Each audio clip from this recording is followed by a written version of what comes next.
மையம் ஊடக நேயர்களுக்கு வணக்கம். நீங்கள் இணைந்திருப்பது மையத்தின் இரவு நேர பிரதான செய்திகளுடன். முதலில் தலைப்புச் செய்திகள்.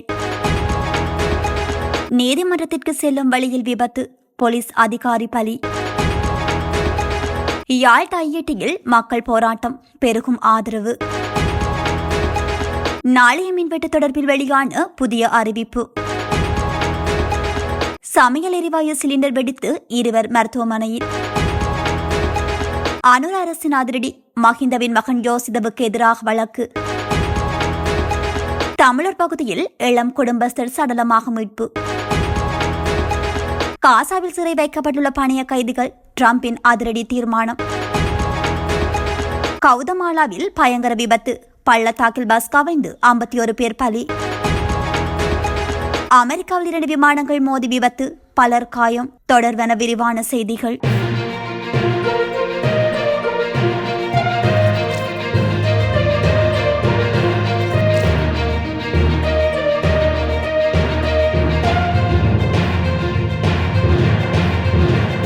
களுத்துறை அகலவத்தை கெக்குலந்தல பிரதேசத்தில் போலீஸ் முச்சக்கர வண்டியொன்று வீதியை விட்டு விலகி விபத்துக்குள்ளானதில் போலீஸ் சார்ஜெண்டர் ஒருவர் உயிரிழந்துள்ளதாக அகலவத்தை போலீசார் தெரிவித்துள்ளனர்.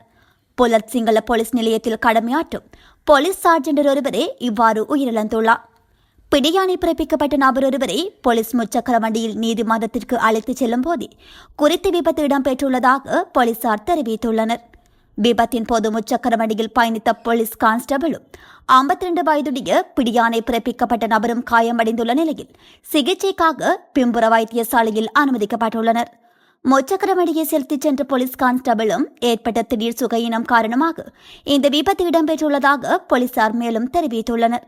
இது தொடர்பான மேலதிக விசாரணைகளை அகலவத்தை போலீசார் மேற்கொண்டு வருகின்றனர்.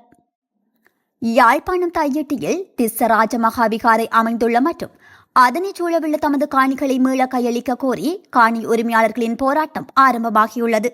தையிட்டி பகுதியில் உள்ள சுமார் 7 ஏக்கர் காணியை அடாத்தாக கையகப்படுத்தி எந்தவித அனுமதிகளுமின்றி சட்டவிரோதமாக திஸ்ஸ விகாரை எனும் விகாரை கட்டப்பட்டுள்ளது. இந்த பகுதியில் இருந்த மக்கள் யுத்தம் காரணமாக கடந்த 1990ஆம் ஆண்டு வெளியேறியிருந்தனர். பின்னர் அப்பகுதியை உயர் பாதுகாப்பு வலயமாக இராணுவத்தினர் ஆக்கிரமித்து வைத்திருந்தனர். போர் நிறைவடைந்த நிலையில் மக்கள் மீள்குடியேற இராணுவத்தினர் கட்டம் கட்டமாக அனுமதித்தனர். அவ்வேளை தற்போது விகாரை அமைந்துள்ள மற்றும் அதனைச் சூழவுள்ள சுமார் 14 ஏக்கர் காணியில் மக்கள் மீள்குடியேற இதுவரை அனுமதிக்கப்படவில்லை. இந்த பகுதியில் எந்தவித அனுமதிகளுமின்றி யாழ் மாவட்டம் மற்றும் தெள்ளிப்பளை பிரதேச ஒருங்கிணைப்பு குழு கூட்டங்களில் விகாரையின் கட்டுமான பணிகளை நிறுத்தி அப்பகுதிகளை மக்களிடம் மீள ஒப்படைக்குமாறு தீர்மானம் நிறைவேற்றப்பட்டது. காணிகள் மீள கையளிக்கப்படாது இராணுவத்தினரின் உதவியுடன் விகாரை கட்டி முடிக்கப்பட்டுள்ளது.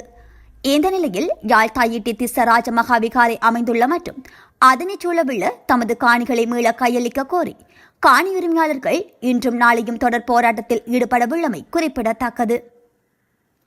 நாட்டில் நாளைய தினம் மின்வெட்டு நடைமுறைப்படுத்தப்பட மாட்டாது என இலங்கை மின்சார சபை தெரிவித்துள்ளது.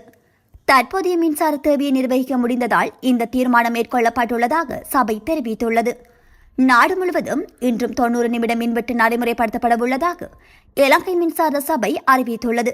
அந்த வகையில் இன்று பிற்பகல் 3:30 மணி முதல் இரவு 10 மணி வரை 4 பிரிவுகளின் கீழ் இந்த மின்வெட்டு நடைமுறைப்படுத்தப்படும் என சபை தெரிவித்துள்ளது.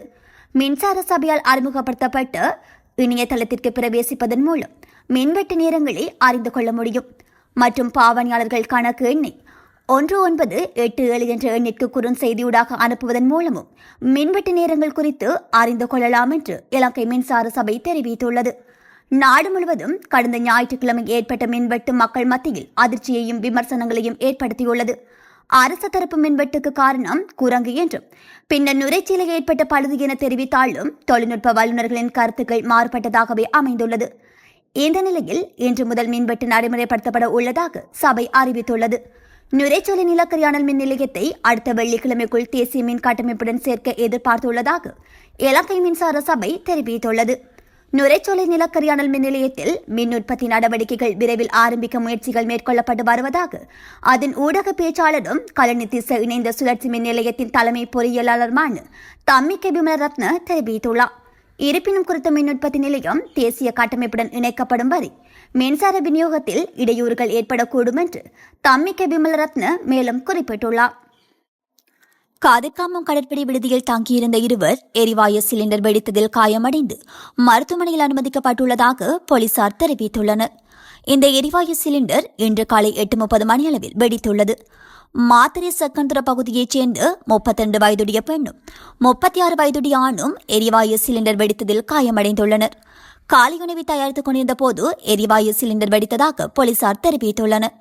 காயமடைந்தவர்கள் கதிர்காமம் பிராந்திய மருத்துவமனையில் அனுமதிக்கப்பட்டு பின்னர் மேலதிக சிகிச்சைக்காக திசமகாரம மருத்துவமனைக்கு மாற்றப்பட்டுள்ளனர். முன்னாள் ஜனாதிபதி மகிந்த ராஜபக்சவின் மகன் ஜோசித ராஜபக்சவுக்கு எதிராக பண மோசடி சட்டத்தின் கீழ் அவர் மீது வழக்கு தொடர காவல்துறையினர் நடவடிக்கை எடுத்துள்ளனர்.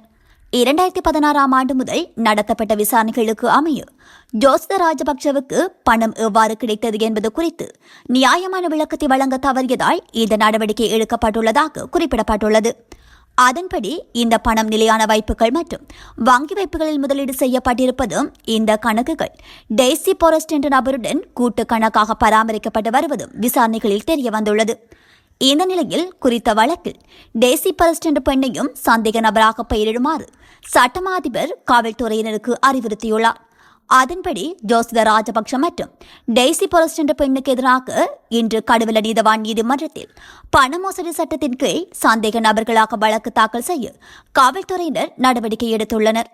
அத்துடன் குறித்த பெண்ணுக்கு வெளிநாட்டு பயண தடை விதிக்கப்பட்டுள்ள நிலையில் இதனுடன் தொடர்புடைய அனைத்து சந்தேக நபர்களுக்கும் எதிராக நீதிமன்றில் வழக்கு தொடரப்படும் என இன்று இடம்பெற்ற ஊடகவியலாளர் சந்திப்பில் காவல்துறை ஊடக பேச்சாளரும் சிரேஷ்ட காவல்துறை அத்தியட்சகருமான புத்திக மனதுங்க தெரிவித்தமை குறிப்பிடத்தக்கது. வவுனியா பசார் வீதியில் அமைந்துள்ள கடை தொகுதியில் இருந்து குடும்பஸ்தர் ஒருவரின் சடலம் மீட்கப்பட்டுள்ளது. குடும்பஸ்தரின் சடலமானது இன்று காலை மீட்கப்பட்டுள்ளதாக காவல்துறையினர் தெரிவித்துள்ளனர். சம்பவத்தில் சாந்தசோலை பகுதியைச் சேர்ந்து சுப்பையா ஆனந்தன் என்ற 40 வயது குடும்பஸ்தரை இவ்வாறு சடலமாக மீட்கப்பட்டுள்ளார். குறித்த சம்பவம் தொடர்பாக தெரிய வருகையில் பசார் வீதியில் அமைந்துள்ள நகைப்பட்டறை ஒன்றில் தொழில் புரிந்து வரும் குடும்பஸ்தர் நேற்றைய தினம் வீட்டிலிருந்து தொழில் நிமித்தம் காரணமாக கடைக்கு சென்றுள்ளார். இந்த நிலையில் அவரது சடலம் பட்டறை அமைந்துள்ள மாடி கட்டிடத்தின் கீழ்த்தளத்திலிருந்து இன்று காலை மீட்கப்பட்டுள்ளது. இதேவேளை குறித்த நபர் மாடி கட்டிடத்திலிருந்து தவறி விழுந்ததால் மரணமடைந்திருக்கலாம் என சந்தேகிக்கப்படுகின்றது. இந்த நிலையில் சம்பவம் தொடர்பாக தடவியல் காவல்துறையின் உதவியுடன் வவுனியா குற்ற தடுப்பு காவல்துறையினர் மேலதிக விசாரணைகளை முன்னெடுத்து வருகின்றனர். காசாவில் சிறைப்பிடித்து வைக்கப்பட்டுள்ள பணிய கைதிகள் அனைவரும் விடுதலை செய்யப்படாவிட்டால் போர் நிறுத்த ஒப்பந்தம் ரத்து செய்யப்படும் என அமெரிக்க ஜனாதிபதி டொனால்டு ட்ரம்ப் தெரிவித்துள்ளார் என சர்வதேச ஊடகங்கள் செய்தி வெளியிட்டுள்ளன. அமெரிக்காவின் ஓவல் அலுவலகத்தில் ஊடகவியலாளர்களிடம் கருத்து தெரிவிக்கும் போதே அவர் இவ்வாறு குறிப்பிட்டுள்ளார். இது தொடர்பில் அவர் மேலும் தெரிவித்துள்ளதாவது: ஹமாஸ் அமைப்பினால் காசாவில் சிறைப்பிடித்து வைக்கப்பட்டுள்ள பணிய கைதிகள் அனைவரும் எதிர்வரும் சனிக்கிழமை மதியத்திற்குள் விடுதலை செய்யப்பட வேண்டும். அப்படி அவர்கள் விடுவிக்கப்படவில்லை என்றால் போர் நிறுத்த ஒப்பந்தத்தினை ரத்து செய்து விடுவேன். அதே நேரம் காசாவிலிருந்து புலம்பெயர்ந்து வரும் அகதிகளை ஜோர்தான் மற்றும் எகிப்து நாடுகள் ஏற்றுக்கொள்ள வேண்டும். அவர்கள் இதனை ஏற்கவில்லை என்றால் அந்நாடுகளுக்கான உதவியை நிறுத்தி வைக்க நேரிடும் என்று அவர் தெரிவித்துள்ளார். கவுதமாலாவில் பள்ளத்தாக்கில் பஸ் கவிழ்ந்து விபத்துக்குள்ளானதில் 51 பேர் பலியான சம்பவம் பெரும் சோகத்தை ஏற்படுத்தியுள்ளது. மத்திய அமெரிக்க நாடுகளில் ஒன்றாக இருப்பது கவுதமாலா என்ற நாடு. எங்குள்ள எல் ரான்சோ என்ற கிராமத்தில் இருந்து 75 பயணிகளுடன் புறப்பட்டு சென்ற பஸ் ஆனது சான் ஆகஸ்டின் அகாசுவஸ்லான் என்ற பகுதிக்கு சென்று கொண்டிருந்தது. பெலி சென்ற பாலத்தில் பஸ் வந்து சென்று கொண்டிருந்த போது முன்னே சென்று கொண்டிருந்த கார் மீது மோதி கட்டுப்பாட்டை இழந்து 20 அடி ஆழம் கொண்ட பள்ளத்தாக்கில் விழுந்துள்ளது. இந்த விபத்தில் பஸ்ஸில் இருந்தவர்களில் 51 பேர் பலியாகிவிட்டதாக அதிகாரப்பூர்வமாக அறிவிக்கப்பட்டுள்ளது. மீட்புப் படையினர் உதவியுடன் 10 பேர் மீட்கப்பட்டுள்ளனர். எஞ்சியவர்களின் நிலை என்ன என்பது பற்றிய எந்த தகவலும் வெளியிடப்படவில்லை. சம்பவம் குறித்து வழக்கு பதிவு செய்துள்ள உள்ளூர் போலீசார் விசாரணைகளை நடாத்தி வருகின்றனர். சம்பவம் குறித்து அந்நாட்டு அதிபர் பெர்னாண்டோ அதிர்ச்சியும் கவலையும் தெரிவித்துள்ளார். மீட்புப் பணிகளில் ராணுவத்தினர் மற்றும் பேரிடர் மீட்புக் குழுவினர் ஈடுபட உத்தரவிட்ட அவர் 3 நாட்கள் தேசிய அளவில் துக்கம் அனுசரிக்கப்படும் என்று அவர் தெரிவித்துள்ளார். அமெரிக்காவின் அரிசோனாவில் உள்ள விமான நிலையத்தில் 2 ஜெட் விமானங்கள் மோதி விபத்து ஏற்பட்டுள்ளதாக அந்நாட்டு ஊடகங்கள் தெரிவித்துள்ளன.